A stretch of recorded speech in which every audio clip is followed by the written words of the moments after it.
पाकिस्तान में महंगाई की असल वजह करप्ट निज़ाम, गलत पॉलिसियाँ या आलमी साजिश। आप रोज़ाना सब्ज़ी लेने जाते हैं और हर दिन एक नई कीमत सुनते हैं। एक दिन आलू 80 रुपये और दूसरे दिन 100 रुपये। लेकिन क्या आपने कभी सोचा कि आखिर ऐसा क्यों हो रहा है? क्या ये सिर्फ आलमी हालात का नतीजा है या फिर हमारे ही हुक्मरानों की नाकामी? क्या IMF हमारी तकदीर लिख रहा है? आज की वीडियो में हम महंगाई की जड़ तक पहुंचेंगे और इन सब का हिसाब लेंगे जो इसके जिम्मेदार हैं। महंगाई की बुनियादी तारीफ। महंगाई यानी इन्फ्लेशन, जब चीज़ों की कीमत बढ़ती है और आम आदमी की जेब खाली रह जाती है, यानी तनख्वाह वही, अखराजात दुगने और ज़िंदगी बोझ बन जाती है। जनरल परवेज़ मुशर्रफ का दौर सन 1999 से 2008 तक का, इसके पॉजिटिव पहलू 2001 के बाद अमेरिका की दहशतगर्दी के खिलाफ जंग में शमूलियत से डॉलर्स की बारिश हुई। मैशत ने कुछ वक्त के लिए तरक्की की, 7% ग्रोथ GDP तक पहुंची।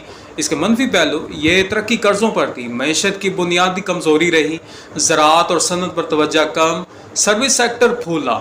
महंगाई 2007 से 2008 में आलमी तेल की कीमतों में इजाफा हुआ, खुराक की कीमतें 20 से 30% तक बढ़ी। यूसुफ रजा गिलानी और आसिफ जरदारी का दौर 2008 से 2013 महंगाई का दोराहा।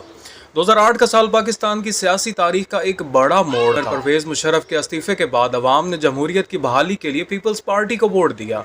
यूसुफ रजा गिलानी वज़ीर आज़म बने और आसिफ अली जरदारी मोहतरमा बेनज़ीर भुट्टो की शहादत के बाद मुल्क के सदर मुंतखब हुए। मगर सवाल ये है कि क्या जमहूरियत महंगाई के सैलाब को रोक सकी? माशी चैलेंजेस का तूफान। पीपल्स पार्टी को विलसे में एक तबाह हाल मैशत मिली। ज़र मुबादला के ज़खायर तकरीबन 6 अरब डॉलर तक गिर चुके थे। आलमी मालियाती इदारे IMF से बेल आउट पैकेज लेना पड़ा, जिसकी शराइत ने सब्सिडीज़ ख़त्म करवाई और यूँ बिजली, गैस और पेट्रोलियम मसनूआत की कीमतें आसमान से बातें करने लगी। आदाद शुमार 2008 में महंगाई की शरह 12% थी, जो 2010 में बढ़कर 20% तक पहुँच गई। आटे, चीनी, दालों और सब्जियों की कीमतों में 100 से 200% तक इजाफा देखा गया। आलमी तेल की कीमतों में इजाफा भी एक बड़ा फैक्टर था, मगर इसका बोझ मुकम्मल तौर पर अवाम पर डाला गया। अवामी रद्द अमल और करप्शन की कहानियाँ। इस दौर में करप्शन के इल्ज़ामात ने हुकूमत की साख को शदीद नुकसान पहुँचाया। रेलवे, PIA, हज स्कैंडल और OGDCL जैसे इदारों में बदउनवानी के किस्से आम हुए। अवामी बयानिया ये बन गया कि जमहूरियत सिर्फ हुक्मरानों के लिए फ़ायदा मंद है, अवाम के लिए नहीं। याद रखें 2010 के सैलाब के बाद जब मुल्क तबाह हो रहा था, तब भी महंगाई कम ना हुई। उल्टा अशियाए ज़रूरियाए कीमतें, ज़ख़ीरा अंदोज़ों ने 2 गुना कर दी और हुकूमत बेबस नज़र आई। क्या कोई मुस्बत पहलू भी था? जी हाँ, अगर इंसाफ से देखा जाए तो कुछ मुस्बत पहलू भी थे। बेनज़ीर इनकम सपोर्ट प्रोग्राम का आगाज़ किया गया, जिससे लाखों गरीब खानदानों को माली मदद मिली। NFC अवार्ड के तहत सूबों को ज़्यादा माली खुद मुख्तारी मिली, जो एक दरीना मुतालबा था। मीडिया की आज़ादी को फ़रोग़ मिला और अदलिया बहाली तहरीक कामयाब हुई। यूँ जमहूरियत के इदारे मजबूत हुए, मगर बदकिस्मती से ये मुस्बत इक़दामात महंगाई के दर्द को ख़त्म न कर सके। अवाम की ज़िंदगी मुश्किल से मुश्किल तर होती गई और मुतवसत तबका गुर्बत की लकीर के नीचे चला गया। जरदारी गिलानी दौर ने जमहूरियत को बहाल तो किया, मगर मैशत को संभालने में नाकाम रहा। अवाम के जहन में यह तासुर मजबूत हो गया कि जमहूरी हुकूमतें भी अवाम की हालत बेहतर नहीं करती, और यही मायूसी आगे चलकर इमरान खान जैसे लीडरों के बयानिए को तकवीत देती है। नवाज शरीफ का दूसरा दौर 2013 से 2017। इसके पॉजिटिव पहलू थे, बिजली बुरान में कुछ बेहतरी, CPEC मंसूबे शुरू हुए, तरक्याती मंसूबों पर जोर। इसके मनफी पहलू, डॉलर की कीमत मसनूई तौर पर कंट्रोल की गई, 105 से 110 रुपए के दरमियान। बरामदात कम, दरामदात ज़्यादा, करंट अकाउंट खसारा बढ़ता गया। महंगाई का असर बज़ाहिर कंट्रोल में रही, मगर असल महंगाई दबाई गई थी। उस वक्त के माशी फैसलों का खमियाजा बाद में कौम ने भुगता। फिर इमरान खान का दौर आया 2018 से 2022 तक का। आगाज़ में नारे, हम कर्ज नहीं लेंगे, खुद मुख्तार पाकिस्तान, लेकिन हकीकत बरक्स निकली। हकाइक, IMF से सख्त शराइत पर कर्ज लिया, रुपए की कदर आज़ाद की, 123 से 180 रुपए तक। बिजली, गैस और पेट्रोलियम मसनूआत की कीमतें आसमान पर। आलमी हालात भी असरअंदाज, कोरोना वायरस, सप्लाई चेन मसाइल, दुनिया भर में महंगाई, मगर पाकिस्तान में ना तजर्बाकार टीम ने हालात को बदतर कर दिया। महंगाई, दाल, आटा, सब्जी, तेल, सब बुनियादी ज़रूरियात लग्जरी बन गई। अवाम सड़कों पर, हुकूमत U-टर्न पर, बार बार वज़ीर ख़जाना की तब्दीली, सरमायाकारों का अदम एतमाद। सिर्फ 4 साल हुकूमत में 4 वज़ीर ख़जाना बदले गए, असद उमर, हफीज़ शेख, हमाद अज़हर, शौकत तरीन। इसका असर क्या हुआ? हर वज़ीर अपनी अलग पॉलिसी लाता रहा। कभी सब्सिडी दी गई, कभी वापस ले ली गई, कभी पेट्रोल महंगा, कभी सस्ता। کبھی ڈالر فری فلو، کبھی کنٹرول، بین الاقوامی سرمایہ کاروں کا رد عمل، IMF، ورلڈ بینک اور کئی نجی سرمایہ کاروں نے پاکستان کو انسٹیبل اکانومی قرار دیا۔ FDI فورن ڈائریکٹ انویسٹمنٹ میں نمایاں کمی ہوئی، سعودی عرب، UAE، چین جیسے قریبی ممالک بھی محتاط ہو گئے۔ IMF سے سخت شرائط پر معاہدہ، پھر بار بار یو ٹرن۔ حکومت نے IMF سے $6 ارب کے پروگرام پر دستخط کیے۔ معاہدے میں روپے کی قدر چھوڑنے کی شرط، سبسڈی کا خاتمہ، بجلی اور گیس کی قیمتوں میں اضافہ، ٹیکس نیٹ بڑھانا شامل تھا۔ پھر کیا ہوا؟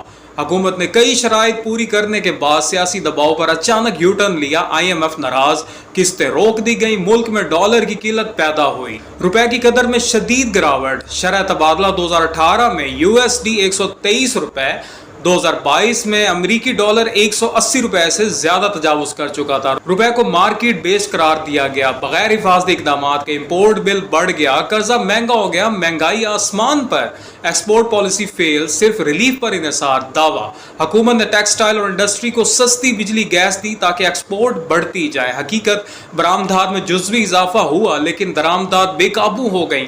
کرنٹ اکاؤنٹ خسارہ تاریخ کی بلند ترین سطح پر پہنچ گیا۔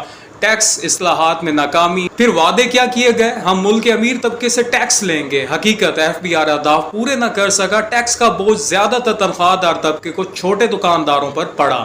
بے روزگاری اور مہنگائی میں تاریخی اضافہ۔ اعداد و شمار، یوتھ ان امپلائمنٹ میں 8% سے بڑھ کر 11.6% تک اضافہ۔ مہنگائی 2018 میں 4% سے بڑھ کر 2021 میں 13%۔ چینی، آٹا، دال، بجلی، ہر چیز مہنگی۔ چینی سکینڈل، گندم سکینڈل، اپنوں کو فائدہ دیا گیا۔ خود PTI کے اندر سے مافیا کی باتیں سامنے آئیں۔ سیاسی محاذر آئی اور اداروں سے ٹکراؤ، ECP، نیب، SBP، IMF، حتیٰ کہ عدلیہ کے ساتھ بھی کشیدگی۔ معیشت کو سٹیبلٹی نہیں مل سکی، ہر فیصلہ سیاسی نظر آیا۔ سرمایہ کاری کا بھاگنا، سٹاک مارکیٹ کا بحران، سٹاک مارکیٹ غیر یقینی کا شکار، فورن پورٹ فولیو انویسٹمنٹ میں کمی، ریمیٹنس وقتی سہارا بنی لیکن پائیدار ترقی نہ کر سکی۔ عمران خان کا اصل مسئلہ نیت نہیں، ٹیم اور پالیسی کا تھا۔ بار بار تبدیلی، یو ٹرن، عدم استحکام، یہ سب معیشت کے زہر بنے۔ عام آدمی مہنگائی کی چکی میں پس گیا اور ملک اعتماد کے بحران میں داخل ہو گیا۔ شہباز شریف کا دور 2022 سے 2023، چال سنبھالا تو معیشت ڈگمگا رہی تھی۔ ڈالر 200 سے 285 تک چلا گیا۔ IMF کی شرائط، سبسڈی ختم، پیٹرول مہنگا، بجلی بل ڈبل۔ روپیہ دنیا کی کمزور ترین کرنسیوں میں شامل ہو گیا۔ مہنگائی کی شرح 2023 میں 38% تک پہنچ گئی، 50 سال کی بلند ترین سطح۔ تنخواہ دار طبقہ سب سے زیادہ پس گیا۔ بنیادی وجوہات کا تجزیہ، کرپشن، قومی خزانے کی چوری، ہر سطح پر درآمدی معیشت، ہر چیز باہر سے آتی رہی، تیل، چینی، دالیں، غلط پالیسی مینجمنٹ، کوئی لانگ ٹرم پلاننگ نہیں، سیاسی عدم استحکام، حکومتیں بدلتی رہی، پالیسی مستقل نہیں۔ IMF پر انحصار، ہر حکومت نے قرضہ لیا، شرائط مانی اور بوجھ عوام پر ڈالا گیا۔ مہنگائی کا اثر عام آدمی پر، والدین بچوں کی فیس نہیں دے سکتے، مریض دوا نہیں خرید سکتے، نوجوان بے روزگار، تعلیم چھوڑنے پر مجبور، ملازم اپنی تنخواہ میں صرف بجلی گیس کا ہی بل ادا کر پاتے ہیں۔ یہ صرف ایک معاشی بحران نہیں، یہ ایک انسانی المیہ ہے۔ حل کیا ہے؟ مقامی پیداوار میں اضافہ، برآمدات کی ترقی، کرپشن کے خاتمے کے لیے سخت اقدامات، قومی سطح پر پالیسی کا تسلسل، تعلیم، ٹیکنالوجی اور زرعی اصلاحات۔ پاکستان میں مہنگائی صرف قیمتوں کا مسئلہ نہیں، یہ ایک نظام کی ناکامی ہے۔ اگر ہم نے ابھی آنکھیں نہ کھولیں تو یہ بحران قحط میں بدل جائے گا۔ آپ خاموش نہیں رہ سکتے، سوال کریں، آواز بلند کریں اور تبدیلی کا حصہ بنیں۔ اگر آپ اس ویڈیو سے کچھ سیکھے ہیں تو اسے دوسروں تک پہنچائیں، سبسکرائب کریں، شیئر کریں اور اپنی رائے نیچے کمنٹ میں کریں۔ پاکستان کو صرف عوام ہی بچا سکتی ہے۔